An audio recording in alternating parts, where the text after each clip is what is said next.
और महाराष्ट्र में भी वोटिंग खत्म हो गई। फाइनल आंकड़ों का अब इंतजार है। आपको महाराष्ट्र में मतदान की खबरें भी दिखाएंगे, लेकिन उससे पहले आपको दिखाते हैं वो विवाद जिसकी गूंज महाराष्ट्र विधानसभा चुनाव के मतदान में भी साफ साफ दिखी थी। और पूरी खबर इस रिपोर्ट में है। जिस प्रकार के तथ्य मीडिया में आए हैं, न्यूज एजेंसीज के द्वारा जिस प्रकार कुछ लोगों का इंटरव्यू, जिसमें कि पूर्व अधिकारी भी हैं, जिस प्रकार की बातें बताई गई हैं, वो लोकतंत्र के लिए बहुत चिंताजनक है। और उससे इस प्रकार के संकेत मिलते हैं कि इस मोहब्बत की दुकान का सामान कहीं दुबई से तो नहीं आ रहा था। बीजेपी का यह हमला महाराष्ट्र में कांग्रेस पर लगे बिटकॉइन घोटाले पर है। पूर्व आईपीएस अधिकारी रविन्द्रनाथ पाटिल के एक आरोप के बाद महाराष्ट्र की सियासत में वोटिंग के दिन भी भूचाल आ गया। रविन्द्रनाथ पाटिल ने आरोप लगाया कि महाराष्ट्र विधानसभा चुनाव में बिटकॉइन घोटाले का पैसा इस्तेमाल हो रहा है। इस मामले में डीलर अमिताभ गुप्ता, सुप्रिया सुले और नाना पटोले के बीच हुई बातचीत का एक वीडियो भी वायरल हो रहा है। उसने दो लोगों के नाम लिए, एक नाम लिया सुप्रिया सुले का, दूसरा नाम लिया नाना पटोले का।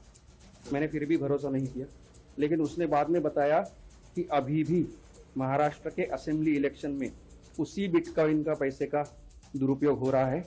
और इन्हीं दो लोगों के लिए अमिताभ गुप्ता के आदेश पे मैं खुद मतलब गौरव मेहता बार बार दुबई जाकर बिटकॉइन को कैश में कन्वर्ट करता हूं और वो कैश महाराष्ट्र के इलेक्शन में इस्तेमाल हो रही है। तो उसने उसके बाद मुझे कुछ ऑडियो कॉल भेजे, वो वॉइस नोट से व्हाट्सएप पे आई हुई, जो गौरव मेहता को आई हुई। तो उसमें सुप्रिया सुले की 3 ऑडियो मैसेजेस है, जिसमें वो क्लियरली बोलती हुई समझ में आ रहा है कि मुझे बिटकॉइन बेचो और मुझे कैश दे दो। उसमें एक जगह वो ये भी कहती है कि आप इंक्वायरी की चिंता मत करो, जब हम सरकार में आएंगे तब हम हैंडल करेंगे। हाँ, ये हुआ। फिर मैंने उसको पूछा कि ये कौन है, उसने खुद ही जवाब दिया कि ये सुप्रिया सुले।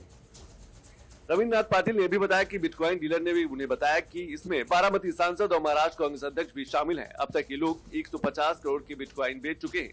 पूर्व आईपीएस अधिकारी रविन्द्रनाथ पाटिल के इन आरोपों के बाद से बीजेपी सुप्रिया सुले और नाना पटोले पर हमलावर हो गई है। बीजेपी ने कांग्रेस पर कई सवाल खड़े किए हैं। क्या नाना पटोले और सुप्रिया सुले ने बिटकॉइन कारोबार किया? क्या डीलर ने गौरव मेहता और अमिताभ गुप्ता से संपर्क किया? रिकॉर्डिंग में आवाज सुप्रिया सुले की है या नहीं? क्या ये चैट उनके है या नहीं? चैट और ऑडियो में जिन्हें बिग पीपुल बोला गया है वो कौन है? जो कुछ ऑडियो दिखा रहे हैं वो आवाज के बारे में मुझे इतना ही जानकारी है। मैं दोनों को भी बहुत अच्छी तरह से जानता हूँ, बहुत सालों से जानता हूँ। तो वो भी आवाज उनका ही है, उनका बोलने का टोन, उनका आवाज दोनों का वही है। अभी इसके बारे में इंक्वायरी हो जाएगी, इंक्वायरी होने के बाद पता चलेगा। हालांकि इस पूरे मामले में बारामती से लोकसभा सांसद सुप्रिया सुले ने रविन्द्रनाथ के खिलाफ शिकायत दर्ज कराई है। साथ ही सुधांशु त्रिवेदी के खिलाफ मानहानि का नोटिस भी भेजा है। श्री त्रिवेदी जी ने उनकी प्रेस कॉन्फ्रेंस की, मुझे 5 सवाल पूछे, 5 के जवाब मैंने तो दे दिए है। It's up to him now, वो जहाँ चाहे। I am happy to debate with him at a place of his choice, time of his choice, city of his choice. वो जहाँ कहेंगे मैं आ जाऊंगी, कोई दिक्कत नहीं है। सब उनकी कन्वीनियंस देखिए, मैं तो कभी भी आ सकती हूँ। और दूसरी बात, मैंने आज सुबह उनको एक डेफमेशन की नोटिस भेजी। महाराष्ट्र वोटिंग के दौरान विपक्ष पर लगे इन आरोपों का चुनाव के नतीजों पर असर पड़ने के कयास लगाए जा रहे हैं। कयासों पर नतीजों की मोहर लगती है या नहीं, ये 23 नवंबर को पता चल जाएगा।